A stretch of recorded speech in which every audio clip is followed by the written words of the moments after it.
নজর রাখবো পরবর্তী খবরে। কলকাতার বাতাসেও বেশ বিপদসীমার কাছে কলকাতার একিউআই ময়দানে একিউআই ৩৪৮, যা অত্যন্ত খারাপ। তাপমাত্রায় হেরফের না হওয়ায় বাড়ছে দূষণ। যাদবপুরের একিউআই ৩১৯, বালিগঞ্জে ২৭৯, রবীন্দ্র সরোবরের একিউআই ২২০। শ্বাস নেওয়ার জন্য কলকাতার বাতাস কতটা বিপজ্জনক? দূষণে দিল্লিকেও কি ছাড়িয়ে যাবে কলকাতা? কলকাতার দূষণে উদ্বিগ্ন পরিবেশবিদরা। একিউআই মাত্রা অনেকটাই কিন্তু বেড়েছে কলকাতা জুড়ে। কলকাতার বাতাসেও কি এবার বিষ? বিপদসীমার কাছে কলকাতার একিউআই। আর বিস্তারিত বিষয়ে জানাবেন, সরাসরি রয়েছে নিউজরুম থেকে প্রতিনিধি শাশ্বতী রায়। শাশ্বতী, আমরা দিল্লির বাতাসে দেখেছি যে দিল্লির বাতাসে শ্বাস নিতে কষ্ট হচ্ছে। কলকাতা কেউ দূষণের মাত্রা এতটাই পৌঁছে যাবে, কি জানা যাচ্ছে? একেবারেই দেখো, দূষণের মাত্রা এবার শহর কলকাতার ক্ষেত্রেও বিপদসীমার কাছাকাছি অবস্থান করছে এবং সেক্ষেত্রে আজকে দুপুর 2টোর যে একিউআই লেভেল সেই অনুযায়ী ময়দান বা ভিক্টোরিয়া এলাকায় একিউআই ছিল ৩৪৮, যা কিন্তু ভেরি পুয়ার কোয়ালিটি, অর্থাৎ এর গুণগত মান অত্যন্ত খারাপ। আগামী কয়েকদিনও কিন্তু একিউআই লেভেল এই পর্যায়ে থাকার ইঙ্গিত মিলছে। তবে একেবারে শীতের শুরুতে যখন তাপমাত্রার পারদ একেবারে ধক করে নেমে গেছিল, সেক্ষেত্রেও কিন্তু একিউআই লেভেল ৩০০ অতিক্রম করেছিল শহর কলকাতার ক্ষেত্রে। এই ছবি কার্যত দেখতে পাওয়া যায় দিল্লির ক্ষেত্রে, কিন্তু এবার শহরের কলকাতার ক্ষেত্রেও কিন্তু একই ছবির দেখা মিলছে এবং একিউআই লেভেল এইভাবে বেড়ে যাওয়ার কারণ কি, সেই হিসেবে পরিবেশবিদরা মনে করছেন যে যেহেতু তাপমাত্রার পারদ একই জায়গায় অবস্থান করছে, বিগত বেশ কিছুদিন ধরে বাতাসে গতিবেগ নেই এবং ধূলিকণার মাত্রা অত্যন্ত বেশি, সেই কারণেই কিন্তু এই ধরনের এলাকায় এবং ময়দান এলাকায় যেহেতু প্রচুর পরিমাণে ধুলো ওড়ে, সেই কারণেই এই একিউআই লেভেল বৃদ্ধি পাচ্ছে।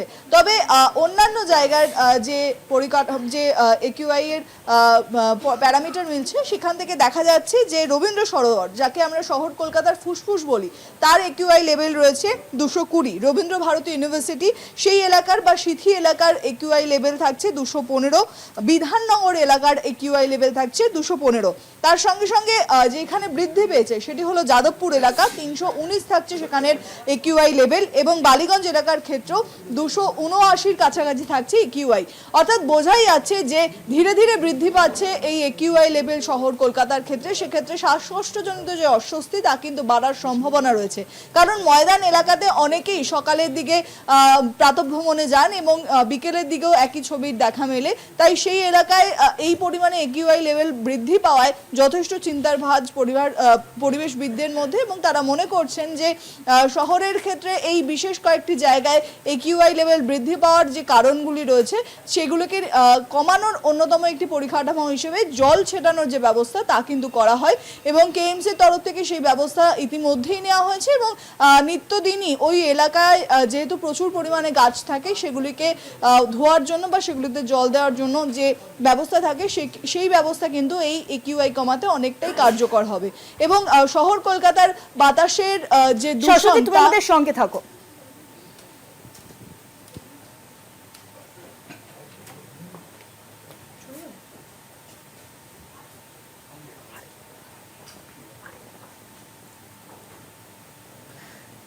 রাজ্য দূষণ নিয়ন্ত্রণ পর্ষদের চেয়ারম্যান কল্যাণ রুদ্র এই মুহূর্তে রয়েছেন ফোন লাইনে।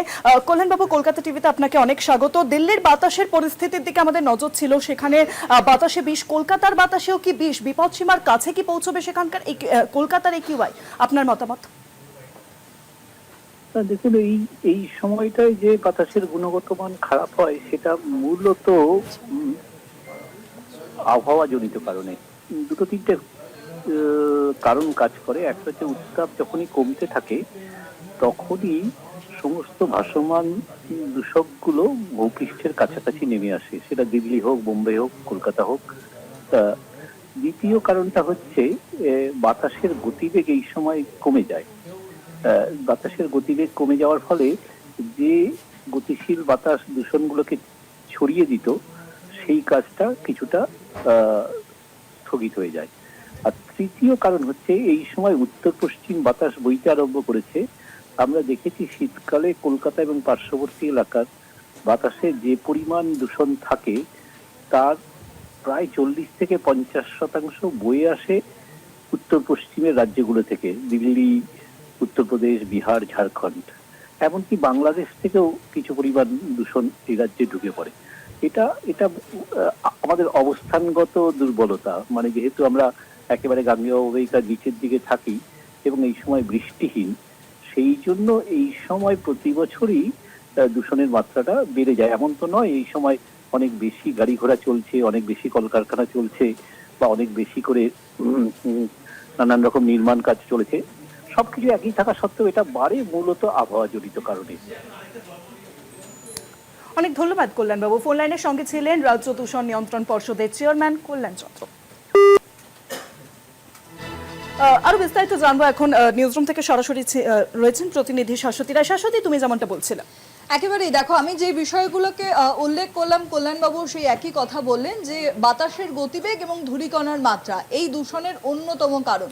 কারণ একটি নির্দিষ্ট এলাকায় এইভাবে দূষণ বৃদ্ধি হওয়ার অন্যতম কারণ হয়ে দাঁড়ায় বাতাসের ধূলিকণা। কারণ যে পরিমাণে বাতাস বইবে সেই অনুযায়ী যদি ধূলিকণা উপরের দিকে উঠতে থাকে, সেক্ষেত্রে কিন্তু দেখা যায় যে এই ধরনের যে দূষণের মাত্রা তা বৃদ্ধি পায় না এবং তা একেবারেই যে নিম্নস্থ স্তর তার আশেপাশে ঘোরাফেরা করে। তবে যেভাবে কলকাতার বাতাসের বিষ বাড়ছে বা দূষণের মাত্রা বাড়ছে, সেটা কিন্তু যথেষ্ট চিন্তার বিষয়। কারণ সকালের দিকে এই দূষণের মাত্রা আরো অনেকটা বেশি থাকে, যেখানে সর্বোচ্চ আজকে প্রায় 380 ঘর অতিক্রম করেছিল এই ময়দান চত্বর বা ভিক্টোরিয়া এলাকার দূষণের মাত্রা, যা ন্যাশনাল এয়ার কোয়ালিটি ইন্ডেক্স থেকে মিলছে। এবং আগামী দিনে এই পরিস্থিতি বজায় থাকবে তা কিন্তু যথেষ্ট চিন্তার বিষয় এবং ইতিমধ্যেই এই বিষয়ে নজরদারি চালাচ্ছে পলিউশন কন্ট্রোল বোর্ড এবং মনে করা হচ্ছে কলকাতার বাতাসের এই বিষ ধীরে ধীরে কিছুটা হলেও কমবে।